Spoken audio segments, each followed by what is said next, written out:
ক্যালকাটায় গিয়ে বললেন, ইন্দিরা গান্ধী ঢাকায় এসে বললেন যে বাংলাদেশ আর ভারত সংবিধানের একই নীতিতে চলবে। তাহলে সংবিধান রচনা হলো নভেম্বরে, আর আপনি মার্চ মাসে, এপ্রিল মাসগুলোতে সংবিধান একই নীতিতে প্রণয়ন করার গ্রাউন্ড ওয়ার্কটা কিন্তু শেখ মুজিবুর ইন্দিরা গান্ধী করতেছেন, যে এখানে সোশ্যালিজম ঢুকবে, এখানে সেকুলারিজম ঢুকবে। ধর্মনিরপেক্ষতা হচ্ছে প্রকৃতপক্ষে একটি ধর্মহীনতা।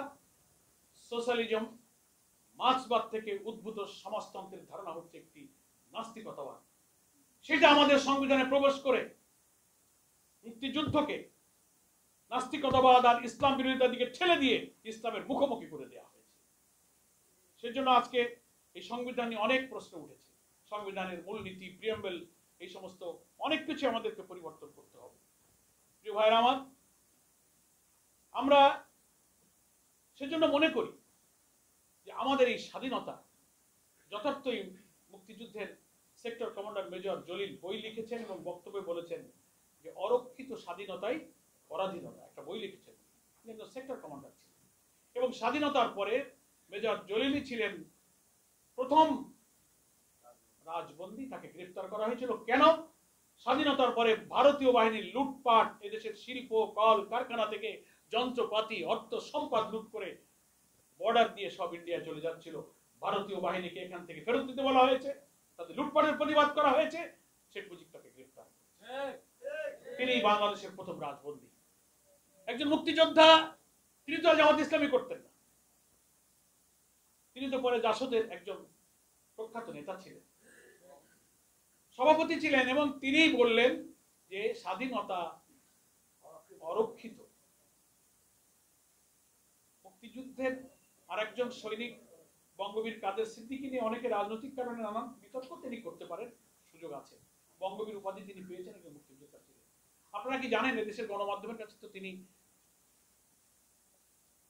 একবার বক্তৃতায় তিনি বলেছেন বাংলাদেশের উপরে ভারতীয় আধিপত্যের যে কালো থাবা, স্বাধীনতাকে মিসগাইড করে শোষণ জুলুম ভারতের বাজারে পরিণত করা হচ্ছিল, সেই সময় তিনি কিন্তু এক বক্তব্যে বলেছিলেন যে যদি স্বাধীনতার পরিণাম এই হবে, এটাই যদি স্বাধীনতা হবে, তাহলে এটা আমাকে বুঝতে পারলাম এই মুক্তিযুদ্ধে যেতাম না। বাংলাদেশের গণমাধ্যম সাক্ষী।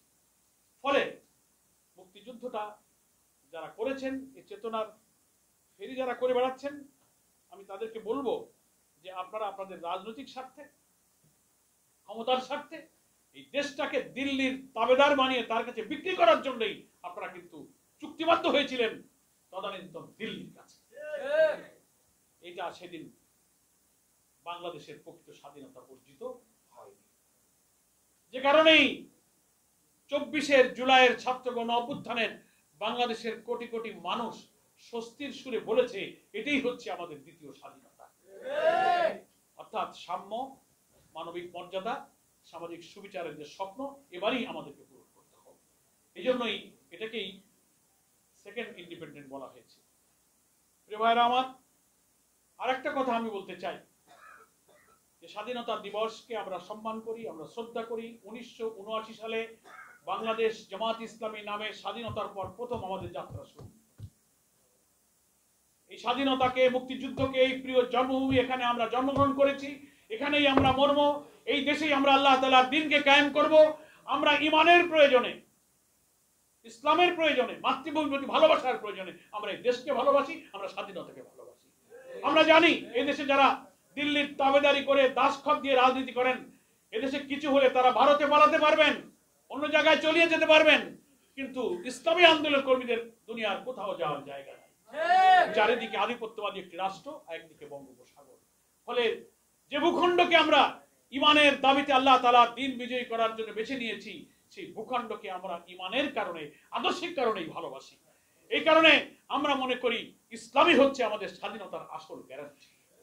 যারা ইসলামকে বিশ্বাস করবে, ইসলাম কায়েমের জন্য সংগ্রাম করবে, কমিটেড থাকবে, তারাই স্বাধীনতাকে ভালোবাসতে পারে।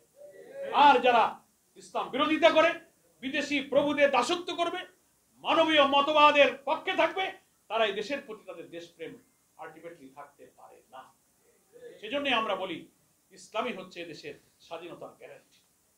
এজন্য আমি খুব দুঃখের সাথে বলি যারা এখনো 54 বছর পরে এসে বক্তৃতা একটা করেন করে শেষ করার সময় বলেন কি আপনারা 71-কে ভুলে যাবেন না।